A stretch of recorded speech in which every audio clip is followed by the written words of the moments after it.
सुरेंद्र लौड़ा साहब भी वकील साहब भी हमारे बीच में हैं और डॉक्टर सुखबीर सिंह टीना भी बीच में। आप देखिए चंडीगढ़ के चारों तरफ पंजाब डेवलप हो चुका है, मोहाली डेवलप हो चुका है, ये सारा पंजाब की संस्कृति। 1900 हरियाणा कोर्ट भी जब पंजाब का हाई कोर्ट जब बना था, जो पंडित जवाहरलाल नेहरू जी सैनिक का वो किया था, तभी भी उन्होंने भी एम्फेसिस किया था कि हरियाणा प्रदेश को अलग से इनका हाई कोर्ट भी बनना चाहिए।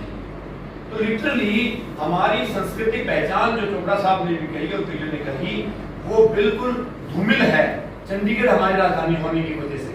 छोड़ने क्या नुकसान होंगे ये तो पता नहीं, लेकिन नई राजधानी बनने के लिए ना फायदे, जिसमें रोजगार एक नंबर का बढ़ेगा, जो पॉलिटिशियंस हैं, जो ब्यूरोक्रेट्स हैं, वो पूरे हरियाणा के जो आम जनता के उसकी पकड़ में आ जाएंगे, सारे उसको अप्रोचेबल हो जाएंगे। तो वो एक तो अपने सुख की वजह से ये होने नहीं दे रहे। आप ये बताइए मैनिफेस्टो में कर रही है चंडीगढ़ की राजधानी से ये सही है कि भावनात्मक मुद्दा था, लेकिन इसको हम राजनीति से एकदम से काट भी नहीं सकते। अगर कोई संभावना बनी तो बंसीलाल जी के टाइम पे तो जरूर चांद कार और सारे सर्वे हुए, लेकिन वो भी पॉलिटिकल मोटिव ज्यादा रहा। और अब ये लगता है कि पंचकुला जैसे डेवलप कर लिया। दरअसल मैं इसे देखता हूँ कि हरियाणा की राजधानी भी राजनीतिकों ने आम जनता से दूर रखी, और चंडीगढ़ में तो हमारा कुछ है ही नहीं, ना सांस्कृतिक रूप में है, ना हमारी जानकारियां है। राजधानी जाना पड़ जाए तो एक आदमी 4 बार सोचता है, ना वहाँ रुकने की जगह है, ना जानकारियां हैं। तो ये सवाल तो बहुत महत्वपूर्ण है कि राजधानी हरियाणा की अलग हो और वो राज्य के केंद्र में कहीं हो, जहां से पूरी जनता का आना जाना भी आसान हो। और निश्चित तौर के ऊपर ये जिम्मेदारी केंद्र सरकार की भी बनती है कि वो हरियाणा को इसके लिए अलग से अनुदान दे, उसको विकसित किया जाए। इस मांग का तो मैं व्यक्तिगत तौर पे भी वैसे भी बहुत ही समर्थन करता हूँ। और नेतृत्व है हमारा हरियाणा का, विशेषकर चंडीगढ़ को छोड़ने की बात से बिदकता है कि चंडीगढ़ को तो नहीं छोड़ेंगे, बाकी तो कुछ भी हो जाए, आप चंडीगढ़ को ना छोड़े, हम छोड़ने की बात भी नहीं करते। जब तक हमारा हरियाणा का जो हित है या जिनके लिए आप चंडीगढ़ में रहने की बात करते हैं, हालांकि कुछ फर्क नहीं पड़ेगा, लेकिन फिर भी एक भ्रम जो मैं कह रहा हूँ पैदा किया गया है, उस भ्रम को भी हम बरकरार रखें।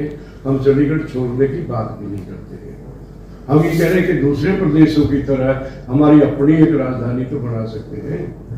अब फॉर एग्जाम्पल मैं आपको कह रहा हूँ, उदाहरण के लिए उत्तराखंड को देखिए। उत्तराखंड उन लोगों को उन्होंने संघर्ष करके, पहाड़ी क्षेत्र है, यूपी के साथ उनका विकास उनको लगा कि पिछड़ रहा है, हमारा ध्यान नहीं दिया जा रहा है, तो उन्होंने संघर्ष करके उत्तराखंड की मांग की और जो बन गया, और देहरादून उनकी राजधानी बन गई।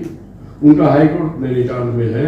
अब उन्होंने 2003 हमारे से तो कई साल के बाद वो स्टेट बना था, और उन्होंने अब दूसरी राजधानी गैरसन में बना दी।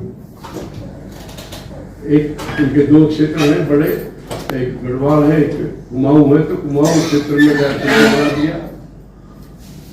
अब उसे क्या है कि सत्ता का केंद्र को विकेंद्रीकरण कर दिया। उन इलाकों का भी विकास होगा, हमारा भी विकास होगा, इधर का भी विकास होगा। तो उनकी सोच ऐसी है। अब आप